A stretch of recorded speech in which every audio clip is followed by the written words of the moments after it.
शहर से दूर एक छोटा सा गांव था। गांव के किनारे एक पुरानी हवेली खड़ी थी, जिसे लोग शापित हवेली कहते थे। वहां कोई जाने की हिम्मत नहीं करता था, क्योंकि सुना जाता था कि रात में वहां से अजीब आवाज़ें आती हैं।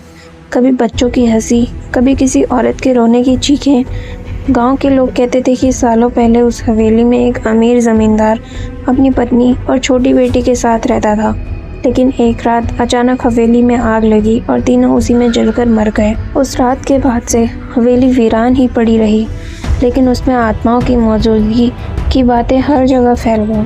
रात को जब कोई हवेली के पास से गुजरता तो ऐसा लगता जैसे खिड़कियों से कोई उसे घूर रहा हो। कई बार अंदर से झुमरू के हिलने और पायल की छनकार सुनाई देती। गांव में एक लड़का था, अमन।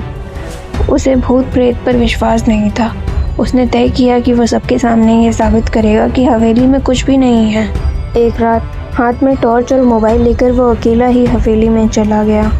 हवेली का एक कमरा था, जिसके दरवाजे पर ताला टूटा हुआ लटक रहा था।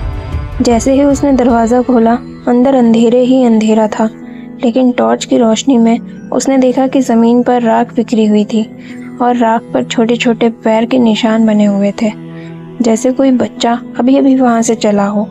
अमन का गला सूख गया। उसने मोबाइल निकालकर वीडियो रिकॉर्डिंग शुरू कर दी। तभी कमरे में कोने से धीमी सी फुसफुसाहट आई, पापा आप लौट आए। अमन के हाथ कांप गए। उसने रोशनी उस दिशा में डाली और देखा कि वहाँ एक छोटी सी बच्ची खड़ी थी। उसका चेहरा आधा जला हुआ था, आंखें लाल चमक रही थी और वो खिलखिलाकर हंस रही थी। अमन चीख पड़ा और दरवाजे की ओर भागा, लेकिन दरवाज़ा अचानक अपने आप बंद हो गया। बच्ची धीरे धीरे उसकी तरफ बढ़ रही थी। दीवारों पर परछाई नाच रही थी और कमरा ठंडा होता जा रहा था। अमन ने पूरी ताकत से दरवाज़ा धक्का देकर खोला और नीचे की ओर भागा, लेकिन सीढ़ियों से नीचे उतरते ही उसने देखा कि हवेली का मुख्य दरवाज़ा अब गायब था। सामने बस एक लंबा अंधेरा गलियारा था। उस गलियारे के दोनों तरफ टॉर्च की हल्की रोशनी में धुंधले धुंधले इंसानी साए खड़े दिखाई देने लगे। हर साया धीरे धीरे उसकी ओर बढ़ रहा था। अमन चिल्लाता रहा, लेकिन आवाज़ बाहर तक नहीं पहुंची।